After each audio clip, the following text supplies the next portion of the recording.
qui m'inspire, c'est de voir des gens qui travaillent avec leur cœur, qui ont une démarche, qui le font vraiment pour les bonnes raisons.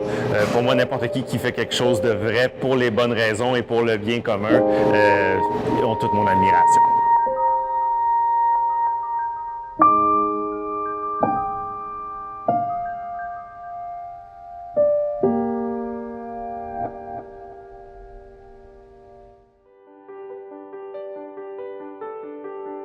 On est chez Pascal Leboucher, qui est mon petit bébé. On l'a mis au monde, ça fait à peu près 3 ans. Cette boucherie-là, elle a quelque chose de particulier du fait qu'on travaille directement avec les agriculteurs. Il n'y a vraiment aucun intermédiaire. Nous, ce qu'on veut mettre de l'avant, c'est on se questionne beaucoup sur le rôle de la consommation de viande dans le futur. Qu'est-ce qu'on doit léguer un peu comme type de consommation. Donc, on veut travailler des animaux qui sont au pâturage, qui reproduisent un comportement naturel. Au début, pour partir le projet ici, il a fallu rencontrer beaucoup d'agriculteurs. On a fait le tour du Québec pour visiter des différents types de modèles, savoir quel type de modèle on voulait soutenir ici, parce qu'à la base, j'ai pas de formation d'agronome, donc j'apprends aussi à tous les jours. Donc, trouver ce système d'approvisionnement-là, ça a été quand même un défi de trouver tous ces gens-là. Maintenant, ce qui est vraiment le fun, c'est que c'est les agriculteurs qui nous approchent pour pouvoir travailler avec nous. Donc, ce côté-là est un petit peu plus facile. Je dirais ce que j'aime de travailler avec les agriculteurs, c'est avant tout une connexion humaine, qu'on pense le sol de la même façon, qu'on soit sur la même planète par rapport à la production agricole idéale qu'on voudrait soutenir. Ça, c'est vraiment quelque chose qui m'allume beaucoup, là.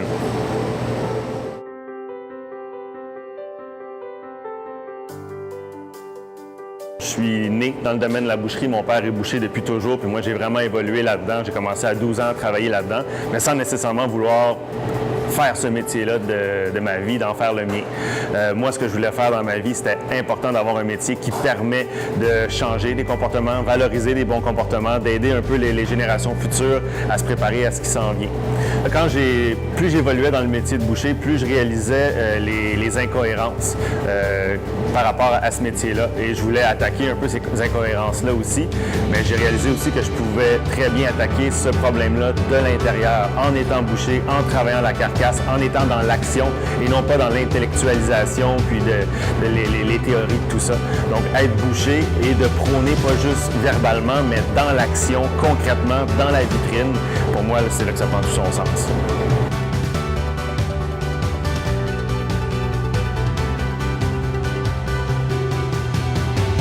Je voudrais que le client qui vient ici comprenne c'est quoi un juste prix pour consommer de la viande.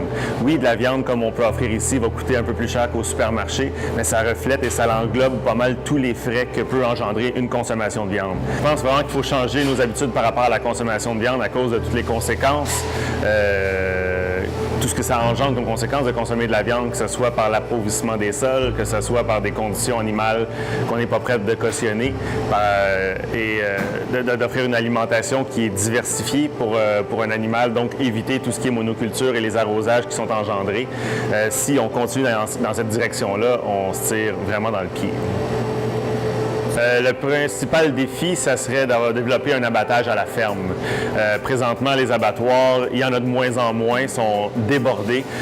Pour moi, je trouve qu'un animal abattu à la ferme subit aucun stress et est abattu dans son environnement de vie.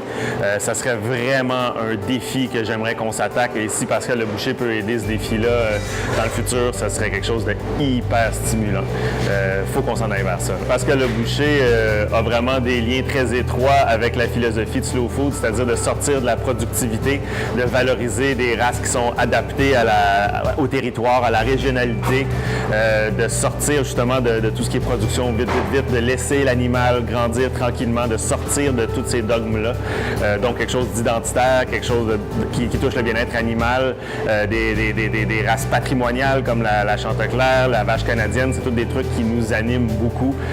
Pour moi, c'est juste une évidence que Slow Food et Pascal Leboucher, on est dans la même direction. Bien, dans les actions que Slow Food pourrait faire, c'est sûr que présentement, je vois dans les écoles du quartier des jeunes qui sont vraiment motivés, qui sont prêts, qui sont outillés dans le futur pour pouvoir changer les choses. Donc peut-être Slow Food pourrait s'impliquer encore plus dans les écoles primaires, secondaires pour parler de leur action. Slow Food pourrait faire peut-être plus des ateliers dans des commerces cibles que les affinités, avoir un porte-parole, un représentant qui est là pour expliquer la démarche de Slow Food, expliquer leur rôle, de faire peut-être des activités publiques dans les parcs. Je trouve que Slow Food a une excellente mission qui mérite d'avoir plus de visibilité qu'elle a présentement.